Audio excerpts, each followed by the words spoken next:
Hello बच्चों, कैसे हैं। आज हम कक्षा 11वीं से अध्याय 3 अप्पू के साथ 2.5 साल लेखक सत्यजीत राय द्वारा लिखित अध्याय का सार पढ़ेंगे। अप्पू के साथ 2.5 साल एक संस्मरण है, अर्थात पाठ की विधा संस्मरण है। 1 नंबर के लिए आपसे पूछ सकते हैं, जो मशहूर बांग्ला फिल्म निर्देशक श्री सत्यजीत राय द्वारा अपनी फिल्म पाथेर पांचाली को बनाते हुए अर्जित अनुभवों पर आधारित है। मूल रूप से यह संस्मरण बांग्ला भाषा में लिखा गया है। बांग्ला भाषा में इसका हिंदी अनुवाद श्री विलास गीते द्वारा किया गया। संस्मरण का सार इस प्रकार है। यह पाठ पाथेर पांचाली बांग्ला फिल्म के ऊपर लिखा गया है। लेखक ने अपनी फिल्म पाथेर पांचाली 2.5 वर्ष में पूरी की। उस समय वह एक विज्ञापन कंपनी में नौकरी करते थे। जब कभी नौकरी से फुर्सत मिलती तब वे फिल्म की शूटिंग करते। लेखक के पास पैसों का अभाव था, इसलिए पैसे जमा होने तक उसे शूटिंग स्थगित करनी पड़ती थी, स्थगितता रोक देते थे। शूटिंग के लिए कलाकारों को इकट्ठा करना भी जरूरी था। अप्पू की भूमिका निभाने के लिए लेखक को 6 वर्ष का लड़का चाहिए था। उन्होंने अखबार में विज्ञापन भी दिया, अनेक लड़कों को इसके लिए बुलाया। एक बार तो एक पिता अपनी लड़की के बाल कटवाकर लड़का बनाकर ले आए। आखिर सुबीर बनर्जी ने पाथेर पांचाली में अप्पू की भूमिका निभाई, अर्थात लास्ट में सुबीर बनर्जी जो 6 साल का लड़का था उसको इस भूमिका के लिए चुना गया। लेखक की पत्नी ने ही इस लड़के की ओर लेखक का ध्यान आकर्षित किया था। लेखक को विश्वास नहीं था कि पाथेर पांचाली फिल्म 2.5 वर्ष में तैयार हो जाएगी। समय बीतता जा रहा था। लेखक को डर था कि अप्पू और दुर्गा की भूमिका निभाने वाले बच्चे कहीं बड़े न हो जाएं। शूटिंग के आरंभ में ही थोड़ी गड़बड़ हो गई। लेखक अप्पू और दुर्गा को साथ लेकर पालसिट नामक गांव में गए, जो कोलकाता से लगभग 70 मील की दूरी पर था। वहां रेलवे लाइन के पास काश फूलों का चौड़ा मैदान था। लेखक को यह सीन फिल्माना था कि अप्पू और दुर्गा ने पहली बार रेलगाड़ी देखी है। इस काम में 2 दिन लग सकते थे। आधे सीन की शूटिंग करने के बाद में अंधकार हो गया और बाकी का काम अगली बार करने के लिए निश्चित किया गया। जब 7 दिनों बाद वे दोबारा उस स्थान पर आए तो सारा दृश्य बदल चुका था। पशुओं ने काश फूलों को खा लिया था। वह जगह पहचान में भी नहीं आ रही थी। उस दिन की बची हुई शूटिंग लेखक ने अगले साल शरद ऋतु अर्थात ठंड की ऋतु में पूरी की, क्योंकि उस समय वह मैदान काश फूलों से भरा हुआ था। इसी अवसर पर रेलगाड़ी के शॉट लिए गए। इसके लिए 3 रेलगाड़ियों का प्रयोग किया गया। अनिल बाबू फिल्म में एक व्यक्ति है, फिल्म निर्देशक के रूप में। स्टेशन से गाड़ी के निकलते ही ड्राइवर के कैबिन में चढ़ जाता। इंजन के बॉयलर में कोयला डालते रहते ताकि इंजन से काला धुआं निकल सके और जो सीन है वह प्रभावशाली हो सके। पाथेर पांचाली में जब दर्शकों ने रेलगाड़ी के इस सीन को देखा तो वे पहचान ही नहीं सके कि उसमें 3 अलग अलग रेलगाड़ियों का प्रयोग किया गया था। फिल्म में एक भूलो कुत्ता भी दिखाया गया है। दृश्य यह था कि अप्पू की माँ सरोजया अप्पू को भात खिलाती है और बचा हुआ भात एक गमले में डाल देती है।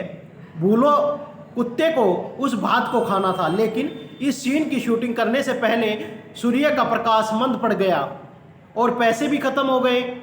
6 महीने बाद पैसे इकट्ठे करके वे पुनः वोडाल गांव आए, लेकिन वहां आकर पता चला कि भूलो कुत्ता मर चुका है। आखिर भूलो से मिलता जुलता एक कुत्ता खोजा गया। नए कुत्ते से शॉट पूरा हुआ। फिल्म देखते समय किसी भी दर्शक को यह ध्यान नहीं आया कि भूलों की भूमिका दो अलग अलग कुत्तों ने की है।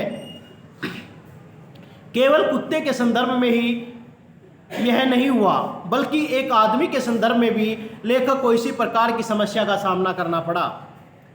पैसा न होने के कारण अप्पू और दुर्गा मिठाई नहीं खरीद सकते थे, इसलिए मिठाई वाले के पीछे चलते चलते मुखर्जी नामक एक अमीर व्यक्ति के घर जाते हैं। इस सीन की शूटिंग के कुछ अंश चित्रित करने के साथ ही लेखक के पैसे समाप्त हो गए। शूटिंग रुक गई।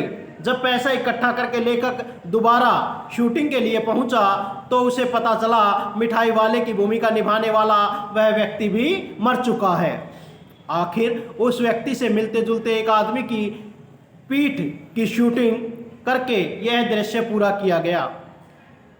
इस सीन की शूटिंग के कुछ अंश चित्रित करने के साथ ही लेखक के पैसे समाप्त हो गए और प्रकार के एक आदमी किसके द्वारा वह शूटिंग पूरी की गई। इसी सीन में लेखक साधारण कुत्ते के द्वारा एक अच्छा शूट कराने में भी सफल हुए। पैसे की कमी के कारण ही वर्षा का सीन भी बीच में रुक गया था। मुश्किल यह थी कि बरसात के दिनों में लेखक के पास पैसे नहीं थे और जब पैसे एकत्रित हुए उस समय अक्टूबर का महीना चल रहा था। आखिर शरद ऋतु में आकाश में बादल छा गए और वर्षा हुई। वर्षा का सीन तो पूरा हुआ, लेकिन अप्पू और दुर्गा बारिश की ठंड से कांपने लगे। उनको दूध में थोड़ी सी ब्रांडी मिलाकर पिलाई गई। पाथेर पांचाली फिल्म के लिए लेखक को वोडाल गांव में कई बार आकर रहना पड़ा। यहाँ के लोगों से लेखक का परिचय हो गया। उस गांव में लेखक का परिचय एक वृद्ध सज्जन से हुआ जिसे वे सुबोध दा कहा करते थे। वह व्यक्ति फिल्म वालों को अच्छा नहीं मानता था। वह गांव वालों को यह भी कहता था कि फिल्म वालों को लाठियों से मारकर भगा देना चाहिए। पता चला कि वह एक मानसिक रोगी था, लेकिन बाद में सुबोध दा फिल्म वालों को Roosevelt, Churchill, Hitler, Abdul Gaffar Khan के किस्से सुनाने लगे। ये बहुत बड़े विश्व के चर्चित लोग हैं, उनके किस्से सुनाते थे। गांव में एक धोबी भी लेखक को बहुत परेशान करता था। वह भी पागल था और कभी कभी जोर से भाषण देने लगता था जिससे साउंड में बाधा उत्पन्न होती थी। जिस घर में पाथेर पांचाली की शूटिंग चल रही थी वह जीर्ण अवस्था में था। जीर्ण होता टूटा फूटा, और उसका मालिक कोलकाता में रहता था। लेखक ने उस मकान की मरम्मत करवाई और शूटिंग के लिए तैयार किया। उस मकान के कमरे में रिकॉर्डिंग मशीन लेकर साउंड रिकॉर्डिस्ट भूपेन बाबू बैठते थे। शूटिंग के समय उनकी आवाज़ तो सुनाई देती थी पर उन्हें देखा नहीं जा सकता था। एक दिन शॉट के बाद लेखक ने भूपेन बाबू से प्रश्न किया पर उनका कोई उत्तर नहीं आया। बार बार पूछने पर भी जब कोई उत्तर नहीं मिला तो लेखक ने उनके कमरे में जाकर देखा कि एक बड़ा सांप कमरे की खिड़की से नीचे उतर रहा था। भूपेन बाबू सहमे हुए थे। सांप मारने की इच्छा होने के बावजूद लेखक उसे नहीं मार सका क्योंकि स्थानीय लोगों ने उसे रोक दिया था। लेखक के अनुसार और लोगों के अनुसार जब लोगों ने बताया कि यह सांप वास्तु सर्प है, अर्थात उस घर का वास्तु सर्प है, अर्थात इसे मत मारो, तो उस सांप को नहीं मारा गया। इस प्रकार से सत्यजीत राय के द्वारा यह फिल्म पूरी की गई। धन्यवाद। लाइक और सब्सक्राइब अवश्य करें।